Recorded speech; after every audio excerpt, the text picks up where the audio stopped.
Do you know how to sing? Okay, sing a national anthem.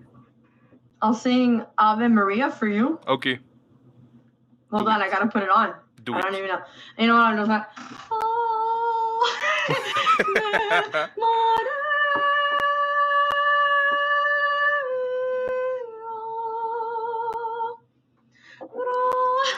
Wow, that is good.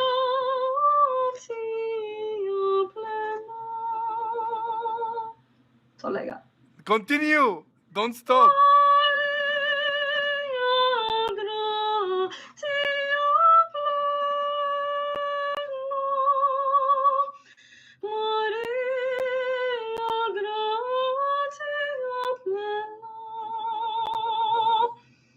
I don't know the words. I don't know the words. Wow. Wow. God bless you. That is very good. Wow. Thank you. Your lows are unbelievable. Oh, thank you. Yes. And your highs are like magnificent. It is like Oh, crazy.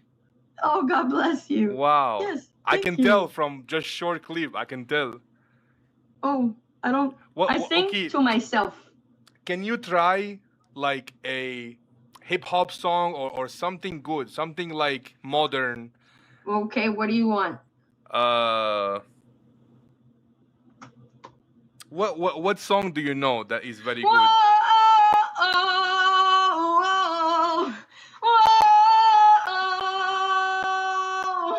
and then I don't know. Trying to keep control, tapping.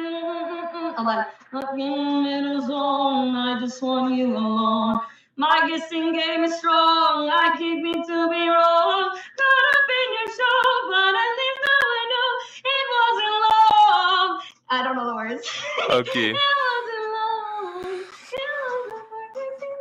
I have to be ready for that one.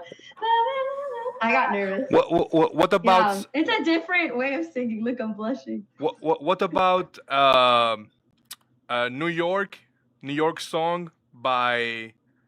Let me play it for you. New York. Yes. That one. Yes. Yeah, I don't like that one, but yeah. You don't? I do. Okay. New York, New York, New York. You have, wow, your voice. God bless you. Yes, for sure. You need like a good opportunity. You need. I, in all honesty, would say no. Why not? In all honesty, would say no, because the last thing in this world that I would ever want to be is famous. And I'm being real. Wow. I would rather die. I would rather like be skinned alive. You stop halfway through and go, you want to be famous? No, stop. And then finish. Then finish. But why? Okay. It is easier for a camel to go through the eye of a needle than it is for a rich man to make it into heaven. Never, ever forget that. And I don't want to be rich. It'd be easier to put a camel through a needle than it is for a rich man to get into heaven. No, thank you. Thank you. Wow. Everything for Jesus, everything for the Lord. And that's coming from someone that hated religion, hated God. Yes. Wow. How did you transition from hate into love? You know what? I think there's a saying that be it you cold or you hot, like if you're tepid, I'll spit you from my mouth. So what that means is like, God would rather you be very hateful or very loving, but like that in between where you don't care, he can't use you for that. Like there's nothing you can do with someone who doesn't, that's lukewarm, that just, whatever. But I hated God as a kid, and I don't know. I think when you're full of so much hatred is still a passion. And you end up arguing with God. And when you argue with God, at least you're speaking with him. And at least he gives you a lot of opportunities for people to teach you. But no, I was like a very like very like everybody here who's like evil and they're smoking and they're evil. Yeah, they really kind of have nothing on me. Like not the sexual part, because that's not me, but like in terms of like smoking and being not a good person, yeah. For sure. Wow. Yeah. You are a very inspired person, for sure. Oh, thank you. You God can bless you. you can move mountains with your voice and with your words. It is crazy. Thank you. That's God. That's not me. That's God speaking through me. They say that when you look beautiful with Christ, it isn't you. It's literally Christ changing your Yes. heart. You know what I pray? I pray, God, remove in me everything that is of me Wow. and replace it with everything that is of you. And I promise you, and if you don't have faith, because I used to not have faith, and the hardest part is like looking up and feeling like you're talking to nothing and go, I lack faith. I don't love you. Yes. I don't love you. Give me faith. If you're there and you're like this all-powerful thing, give me faith. Show me you're there. And just you making that move, I promise you, from somebody that was trying to kill themselves as a teenager. I mean, I've tried killing myself before I was 16. I can't even count it on my hands and my feet. Like, yeah. Wow. Yeah. So God bless you. Not that I'm here to preach, but I don't know. I feel like the Lord had me come on here to just sing. Can I give you advice? Yeah. Okay. I think that you are in a very good place, and there's a lot of people outside of you that don't get to experience what you experience. So if you try to spread message to those people, and you will come across. It is not like you select. It will happen randomly.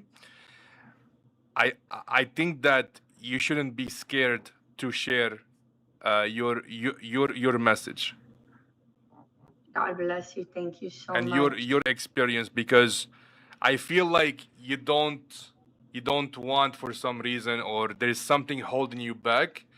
But I Oh my encourage God, you. the Lord is speaking through you. I I'm so encourage you to- embarrassed. Yes. I am so embarrassed to proclaim the gospel because I'm somebody that was so, I guess, on the other side. Like, I know exactly what it's like to someone say, God bless you, and you go, ugh, I hate that person. I hate them. Like, I know with completely what it is to hear God bless you, and you hate that person because you imagine them to be hateful. Mm-hmm. When in reality, It is opposite. It is the opposite. It is the absolute opposite. Yeah. And thank you for telling me that. Where are you from? Do you have a religion? Not that I'm, do you have a religion? I don't discuss religion or politics, but I try to give very good advice to the people who really are listening to my voice, because I feel like nobody else will. So I don't know why. That's not true. If you really feel that way. It is very true. A lot of people. It is true in the world. Yes. Because people are flawed and people are going to let you down. And very selfish. If you go into, for example, the faith, any faith, right? Yes. And you base it off of the people, you will lose that faith tomorrow. Mm-hmm. Because faith, like I have lost my faith so many times. Like I have it's called oh my God, there's a great book that it's, can I show it to you? Oh yes, for sure. Hold on. But I was, Excuse me. you interrupt, but I was gonna continue and say, you have a beautiful voice, and I encourage you not just to speak, but to sing your message to people, because I feel music is a way stronger vessel than word. So yes. Amen. Amen. But yes, show me book. Hold on. The spiritual.